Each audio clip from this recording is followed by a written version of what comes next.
ठीक है, कुछ हद तक सही है डेफिनेशन। कितना फ्रिक्शन एक्ट करेगा, कोई एक फैक्टर जो उसको डिटरमाइन करता है, दो सरफेसेस के बीच में एक्ट करेगा फ्रिक्शन हमेशा, ठीक है, उसे ही कोएफिशिएंट ऑफ फ्रिक्शन कहते हैं। लेकिन उसका क्या इस सवाल से रिलेशन है?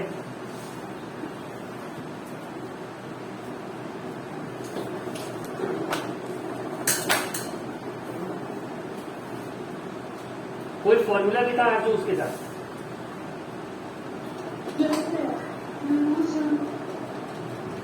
क्या था? अगर किसी ने देखा था तो क्या फॉर्मूला था?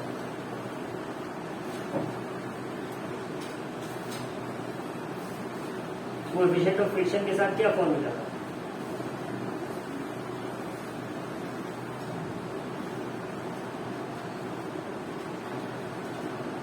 नहीं पता किसी को?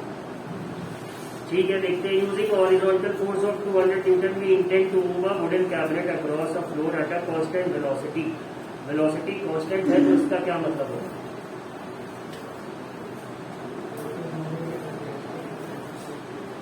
अगर कांस्टेंट वेलोसिटी है तो एक्सेलरेशन कितना हो?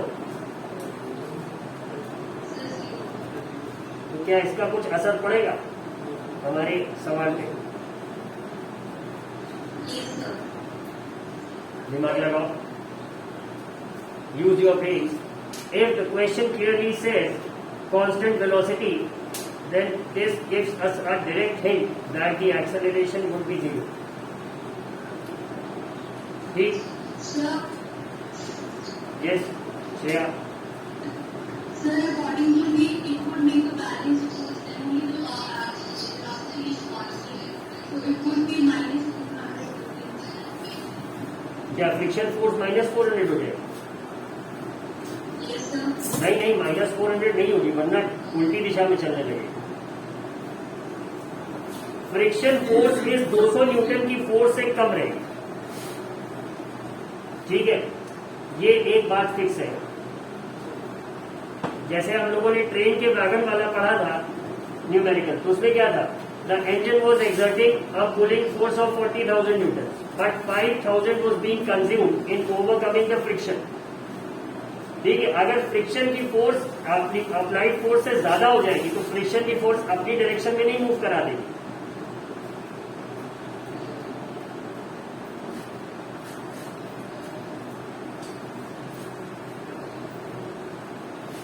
I need somebody to answer this question. बहुत इंटरेस्टिंग क्वेश्चन। मिश्रा जी,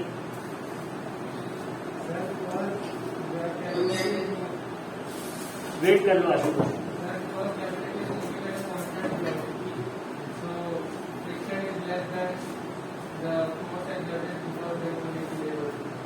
हाँ, नहीं ये बात तो ठीक है, बट स्टेप क्या होगा? जैसे ये हमें जो पूछ रहे हैं, क्वेश्चन इज आस्किंग कि what is the friction force that will be exerted on the cabinet, इसका क्या आंसर क्या होगा?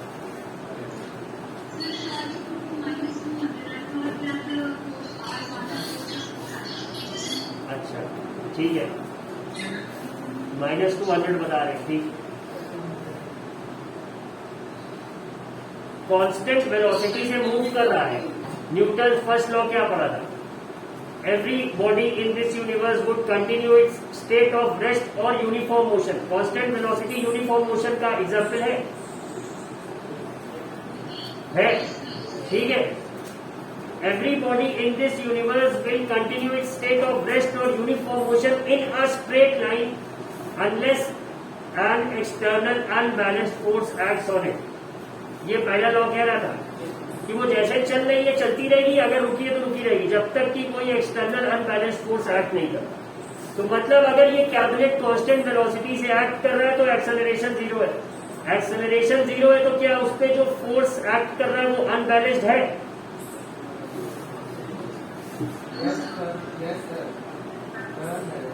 अनबैलेंस्ड है, तो फिर कांस्टेंट वेलोसिटी से कैसे मूव कर? बढ़ेगा लगातार।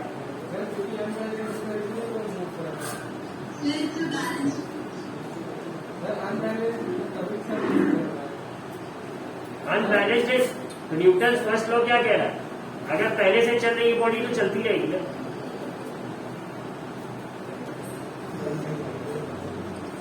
दिमाग लगाओ, वही तो है, बात को समझने की कोशिश करो। If a force of 200 Newton is being applied, but still the cabinet is moving with a constant velocity, this means that the force is balanced to a certain extent. अगर पूरी force balance हो जाएगी तो रुक जाएगी, ठीक है, तभी constant velocity में चलना। हाँ अनिरुद्ध,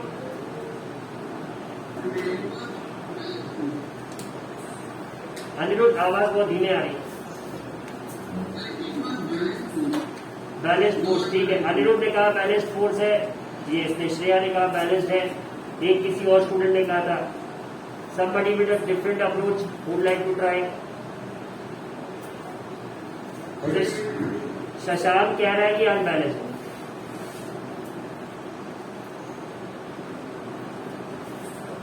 बताओ, दिमाग लगाओ, बाकी सब यहाँ खाली।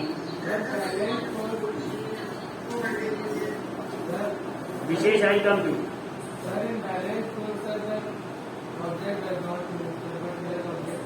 ऑब्जेक्ट अगर मूव नहीं कर रहा है बैलेंस फोर्स पे, तो ऐसा भी हो सकता है ना, कोई ऑब्जेक्ट जो पहले से मूव कर रहा हो उस पर फोर्स बैलेंस हो तो वो मूव करता रहेगा ना। ये हम थोड़ी कह रहे हैं, ये न्यूटन ने कहा है। मोशन का स्टेट जो है, मतलब कि अगर मूविंग है तो मूविंग ही रहेगा, रेस्ट है तो रेस्ट पे रहेगा, जब तक कि कोई एक्सटर्नल अनबैलेंस फोर्स एक्ट नहीं करे, इनका कहना। तो कांस्टेंट वेलोसिटी से कोई ऑब्जेक्ट मूव कर रहा है तो इसका क्या मतलब है, कोई फोर्स एक्ट नहीं कर रहा, ये बात तो तय है। लेकिन मूव कर रहा है तो कभी उस पर कोई फोर्स लगा रहा होगा, ठीक है, जिसने उसके स्टेट को चेंज किया होगा रेस्ट से मोशन में। और अभी भी वो मूव कर रहा है विद कांस्टेंट, मतलब न घट रही है न बढ़ रही है, मतलब कोई ऐसा फोर्स है जो उसको न रोक पा रहा है न चला पा रहा है, वो जैसे यथास्थिति बरकरार, ठीक है। तो ये कैसे होगा कि जो फोर्स 200 न्यूटन का है उतना ही फ्रिक्शन भी लग जा रहा है, तो वो जैसे चल रहा था वुडन कैबिनेट वैसे ही स्लाइड करता जा रहा है। तो क्या ये आंसर सही है? पीछे आंसर टैली करिए क्या दे रहा है। अगर -200 न्यूटन फ्रिक्शन फोर्स दे रहा है तब तो ठीक है, अगर कुछ और वैल्यू दे रहा है मतलब हमारा कंक्लूजन गलत है।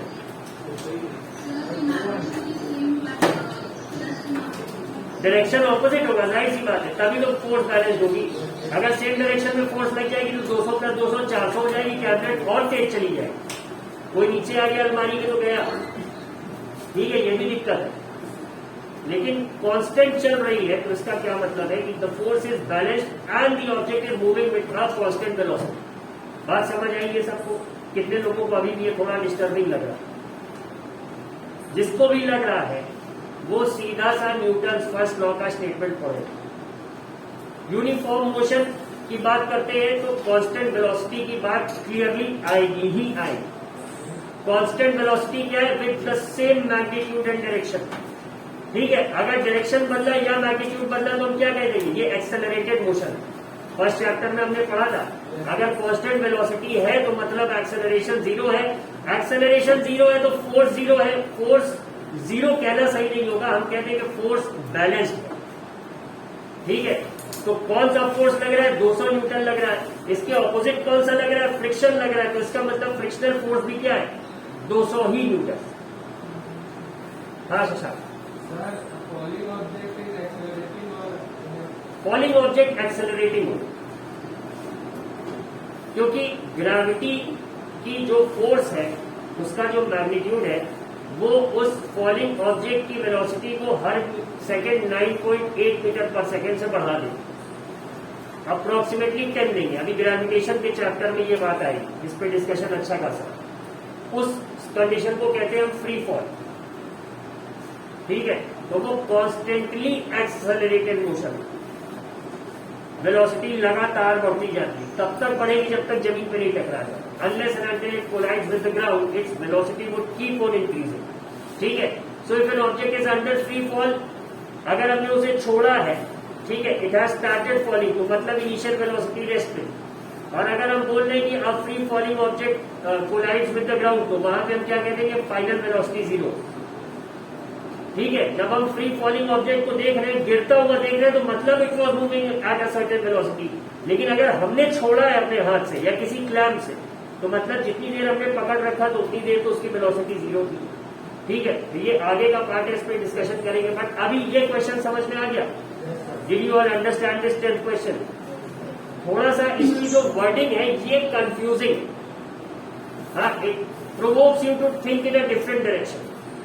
बट बस वही एक टर्म पकड़ लो, कांस्टेंट वेलोसिटी, ये जिसे दिख गया वो सवाल सॉल्व कर दे, ठीक है, क्योंकि एक ही वैल्यू दी है, कोई फॉर्मूला समझ में नहीं आ रहा है कि अप्लाई करेंगे कैसे, बस एक 200 दिख रहा है, बस कोई फॉर्मूला लगाने के लिए मिनिमम 2 वैल्यू या 3 वैल्यू होनी तो चाहिए, कुछ और समझ में आ नहीं रहा है क्या करना है। तो फिर हमें अगर ऐसा कोई क्वेश्चन हमारे सामने आ जाए, such a question appears in front of us, this means that the text is hiding the answer, the text of the question is hiding the answer. वो कई बार पढ़ोगे समझ में आता है, और तब आएगा जब चैप्टर की बाकी चीजें पढ़ रखी होगी। जिसने मोशन चैप्टर अच्छे से पढ़ा रहा होगा, यूनिफॉर्म मोशन की डेफिनेशन या कांस्टेंट वेलोसिटी की डेफिनेशन उसे याद नहीं होगी, वो तुरंत पकड़ लेगा, ठीक है। So let us move on to the 11th one. 11th question देखते हैं। 2 objects each of mass 1.5 kg are moving in the same straight line but in opposite direction, ठीक है। The velocity of each object is 2.5 meter per second. Before the collision during which they stick together, what will be the velocity of the combined object after collision? ये किसका question है? Topic बताओ। Conservation of momentum का, ठीक है। क्या formula पढ़ा था हमने? m1u1 plus m1v1 is equal to m2u2 plus m2v2। ये पढ़ा था कि इसका उल्टा फॉर्मूला पढ़ा, m1u1 plus m1v1 is equal to m2u2 plus m2v2, यही पढ़ा था, ठीक है। नहीं पढ़ा था श्रेया?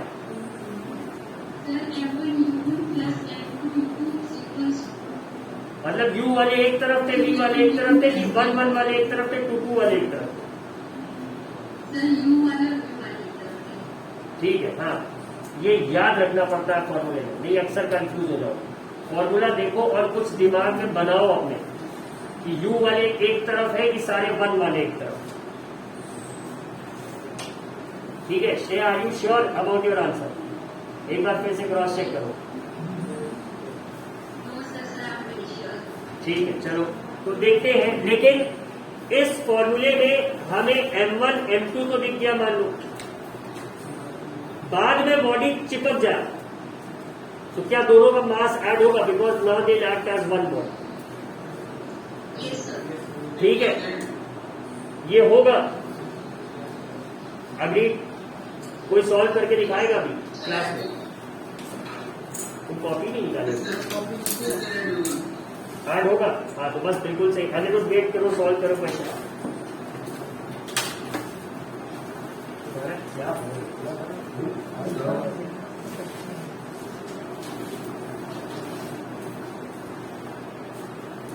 सबसे पहला फिजिक्स का न्यूमेरिकल करते समय अगर डर लगे, पहले ये देखो दिया क्या है और फॉर्मूला क्या है।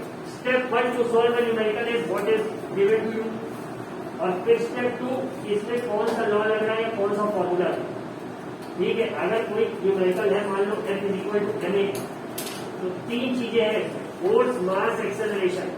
तो कोई 2 चीज दी होगी, तीसरी निकालनी होगी, यही इतना होता है फिजिक्स के न्यूमेरिकल। अगर फॉर्मूले में 4 ऑब्जेक्ट है या 4 वैल्यूज है तो कोई 3 दी होगी, चौथी कैलकुलेट करनी, यही इतना होता है फिजिक्स के न्यूमेरिकल। डरना कभी मत, बस ये देख लो क्या दिया हुआ है और कौन सा फॉर्मूला लगे, that's it, that's the end of story. एकदम पका पकाया आंसर मिलेगा फॉर्मूले में।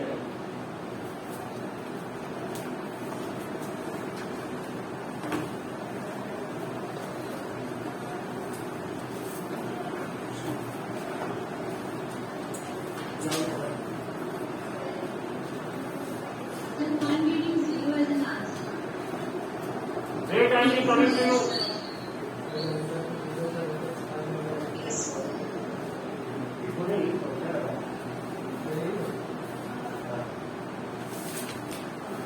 नहीं समझ में आया है, कंजर्वेशन को मोमेंटम ध्यान दिया और कुछ और एग्जाम क्या देखो उसमें ऐसा कोई केस है?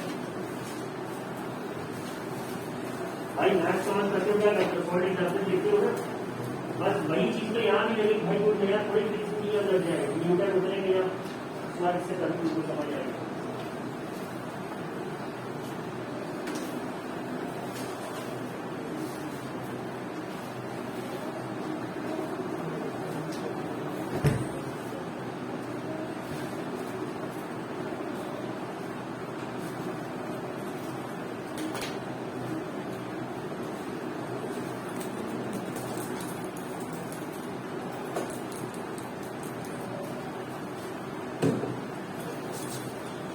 क्वेश्चन निकालने से नहीं सॉल्व होगा,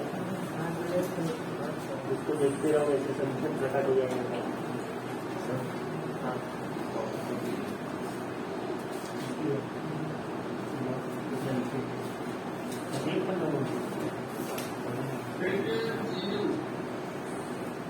जीरो आएगा, ठीक है। Wait, but let me see the solution first.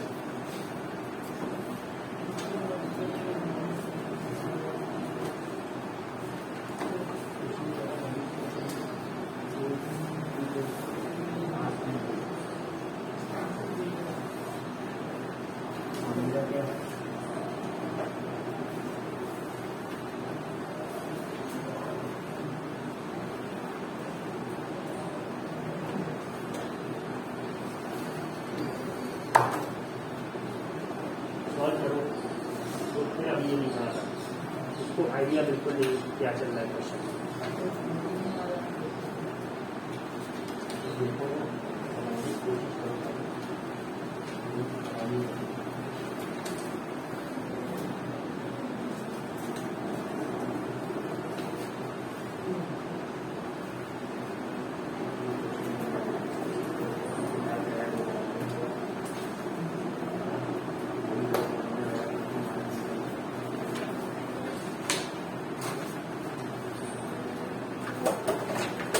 थोड़ा सा स्मार्ट हो जाओ भाई, ऐसे 50 में क्वेश्चन सॉल्व हो। चलो एक ये देखेगी तो बाकी क्या टकरा है। हाँ,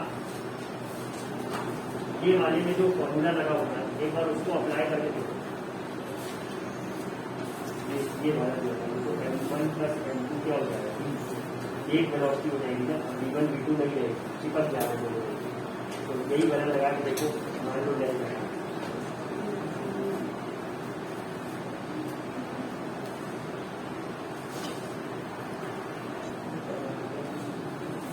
Okay, for all those who still haven't figured it out, let me solve it for you. Given क्या क्या है हमारे पास, M1 is equal to M2 is equal to 1.5, right? हाँ यही है, और U1 is equal to 2.5 और U2 क्या है, -2.5 है,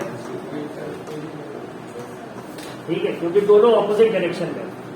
एक जिसको हम रेफरेंस मानेंगे, मान लो 1 वाले को मान लिया तो 2 नेगेटिव हो जाएगा। Had we taken the second one as a reference point, तो कौन सा हो जाएगा, फर्स्ट वाला नेगेटिव हो जाएगा। बट सिंपली आदत है हम लोगों की, पहले वाले को पॉजिटिव लेके दूसरे को नेगेटिव लेंगे तो वही गए, ठीक। अब मोमेंटम बिफोर कोलिजन,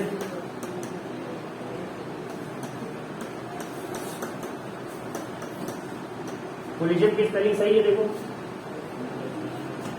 CONNISION होगा कि SON होगा, ठीक है, सही है। ये याद रखना, ये गलती तुम लोग करते हो इसलिए लिखा है, ठीक है। टोटल मोमेंटम क्या हो जाएगा, दोनों के मोमेंटम को अलग अलग निकाल के ऐड कर दो। सपोज करो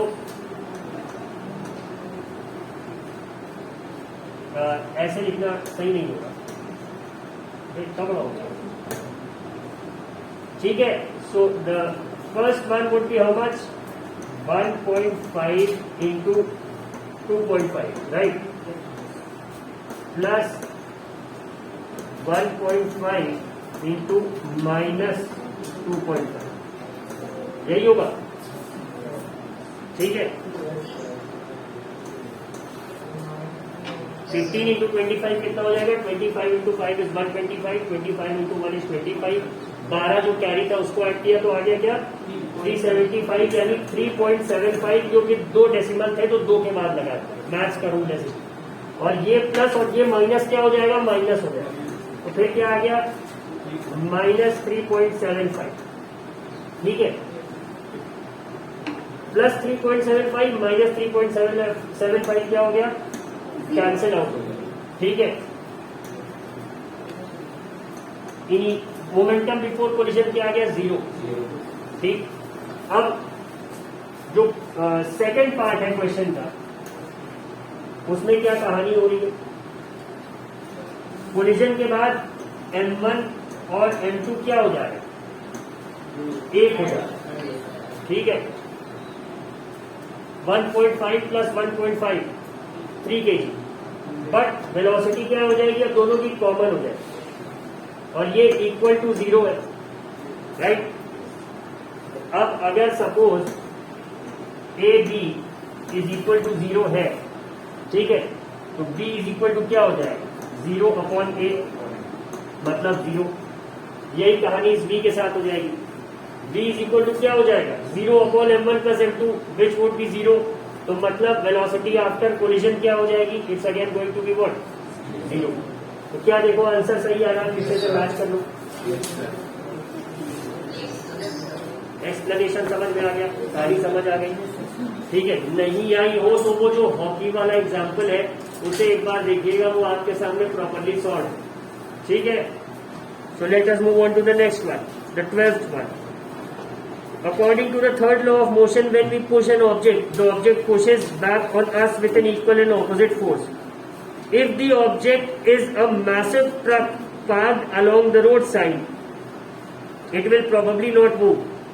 A student justifies this by answering that the two opposite and equal forces cancel each other.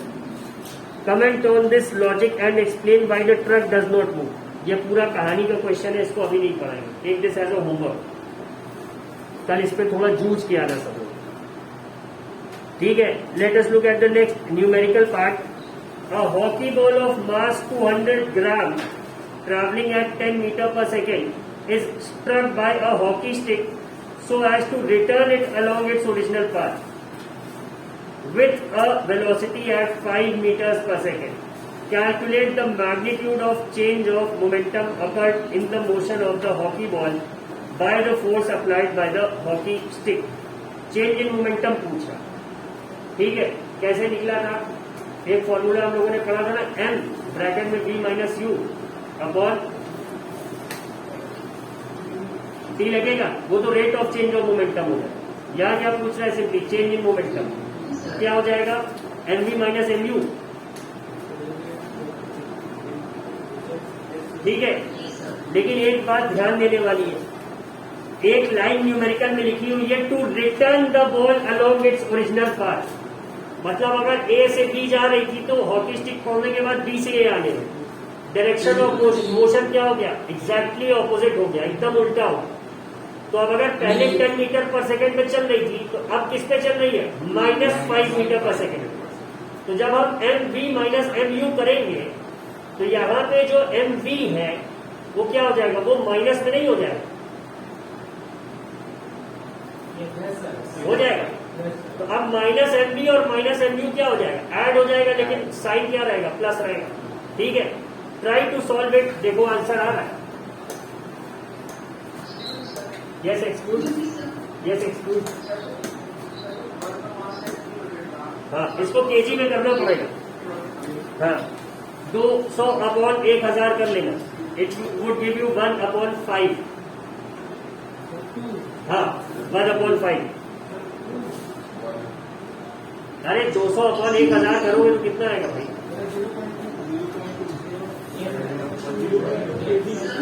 1/5 आएगा। क्या बोल रहा है भाई कोई, आशुतोष निकल गया, बहुत सही भाई, एक दिन है कितनी बार देखो।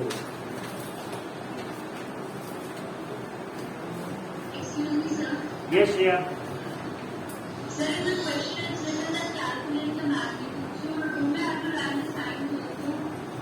मैग्नीट्यूड देख लो और आंसर चेक कर लो। मैग्नीट्यूड के साथ साइन की बात तो नहीं होनी चाहिए, लेकिन अगर आंसर में साइन दिया हुआ है तो फिर भाई लिख देना।